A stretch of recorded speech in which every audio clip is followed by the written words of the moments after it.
ये गलतफहमी वो सबसे बड़ी बहस जो यज्ञ के साथ जुड़ी हुई है। हाँ, बलिदान।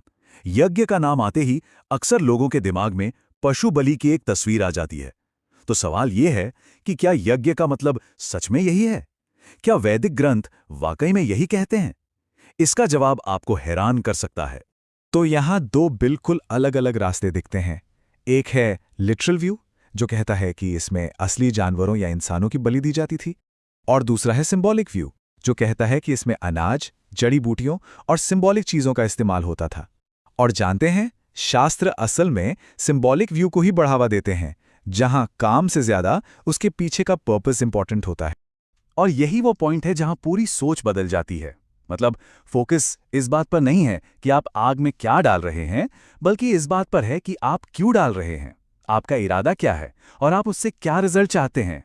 असली सार तो इसी में छिपा है। तो अगर आहुतियां यानी ऑफरिंग्स सिंबॉलिक हैं, तो फिर उनका असली मतलब क्या है? वो असल में किसे रिप्रेजेंट करती हैं? चलिए कुछ सबसे मशहूर यज्ञों के इस राज को डीकोड करते हैं। ये टेबल देखिए, ये चीजों को बिल्कुल साफ कर देती है। जैसे गोमेध यज्ञ।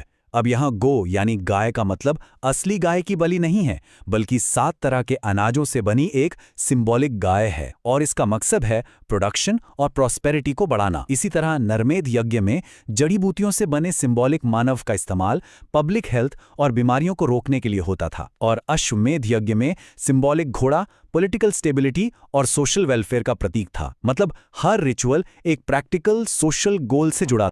तो ये सिंबॉलिक ऑफरिंग्स बनती कैसे थीं? देखिए, ये पूरा प्रोसेस ही अपने आप में कितना गहरा है। इन्हें 7 तरह के अनाज और जड़ी बूटियों से बनाया जाता था। फिर इन्हें प्राण प्रतिष्ठित किया जाता था, मतलब इनमें लाइफ फोर्स डाली जाती थी। ये एक नॉन वायलेंट तरीका था जो शास्त्रों के हिसाब से था।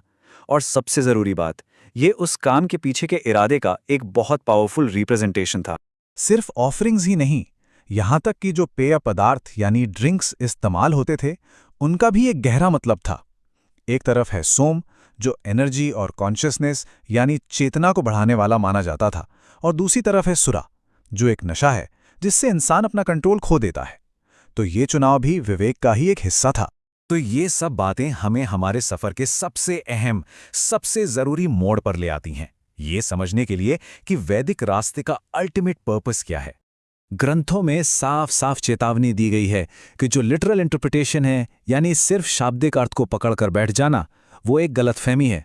एक ऐसी गलतफहमी जो तामसिक प्रवृत्तियों से यानी अज्ञान और जड़ता से पैदा होती है। ये बिल्कुल कांटों के जंगल में फंसने जैसा है, जो हमें असली मकसद से भटका देता है। और गुरु का